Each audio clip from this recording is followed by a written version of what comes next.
Tujuannya acara ini tentunya untuk mempersiapkan penyelenggaraan pemilu tahun 2024 nanti, dan juga mungkin untuk meningkatkan pendidikan politik kepada pemilih pemula terutama, karena di tahun ini juga banyak sekali pemilih utama dan didominasi oleh generasi Z gitu ya.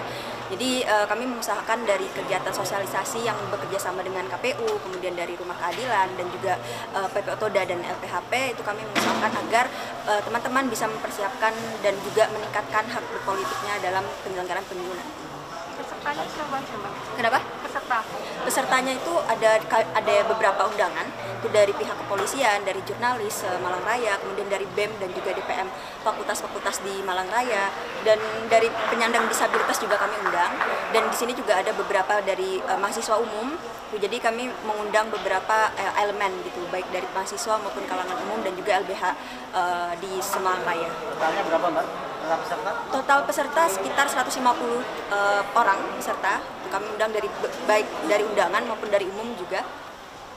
Oke, Mbak, sejauh ini pemilu di tahun 2024 ini dari kalangan muda sendiri seperti apa sih, Mbak, pandangannya dari pemilu seperti ini? Ya, kalau misalkan kita lihat dari secara di lapangannya ya, itu banyak sekali fenomena-fenomena politik yang terjadi, fenomena hukum juga tidak bisa kita pungkiri. Banyak sekali mahasiswa terutama dan juga generasi Z itu tidak mempercayakan pemerintah gitu. Jadi di sini sosialisasi ini kami buat selenggarakan untuk teman-teman agar bisa meningkatkan kesadaran berpolitiknya.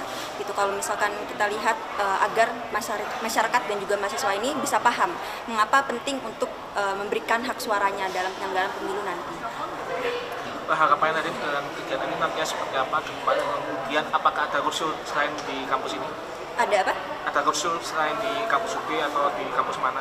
Oh ya, pastinya tentu sebagai persiapan ya sebelum penyelenggaraan pemilu itu kita banyak menyelenggarakan acara-acara sedemikian rupa gitu untuk bisa meningkatkan hak berpolitiknya mahasiswa, masyarakat, dan juga untuk memberikan gambaran bagaimana penyelenggaraan pemilu dari tahapannya, dari mulai cara pencoblosannya seperti apa, kemudian apa saja partai politik yang tergabung, itu biar kita bisa memberikan pengetahuan atau setidaknya wawasan untuk masyarakat agar yang terutama tahun ini yang didominasi oleh pemilih pemula itu bisa tahu dan juga bisa sadar bagaimana cara memilih yang benar gitu di tahun 2024 nanti.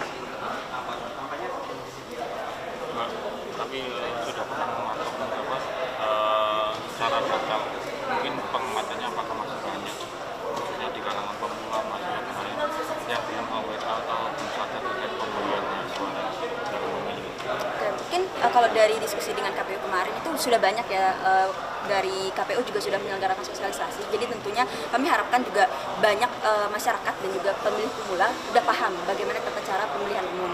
Cuman memang tidak bisa berhenti sampai sini saja, tapi terus menerus kita juga melakukan sosialisasi dan juga pemberian informasi terkait dengan penyelenggaraan pemilu agar bisa masyarakat ini menjangkaunya luas gitu, nggak hanya sekitar kampus, sekitar sekolah-sekolah, tapi juga bisa menyasar luas.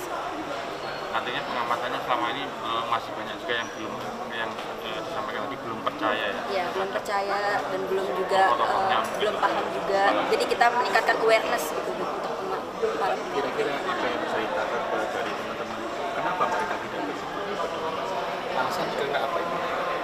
Banyak sekali ya, mungkin dari fenomena-fenomena yang terjadi gitu, dari mulai kegiatan fenomena misalkan kayak kejadian-kejadian yang membuat masyarakat tidak percaya dengan pemerintah atau mungkin tidak paham apa sih pentingnya beri hak suara gitu. Jadi kemudian ya itu tadi banyak sekali akhirnya masyarakat yang memilih untuk golput gitu. Jadi di sini kan kita harus meningkatkan aware kalau misalkan pemberian suara dan golput itu tidak boleh dilakukan.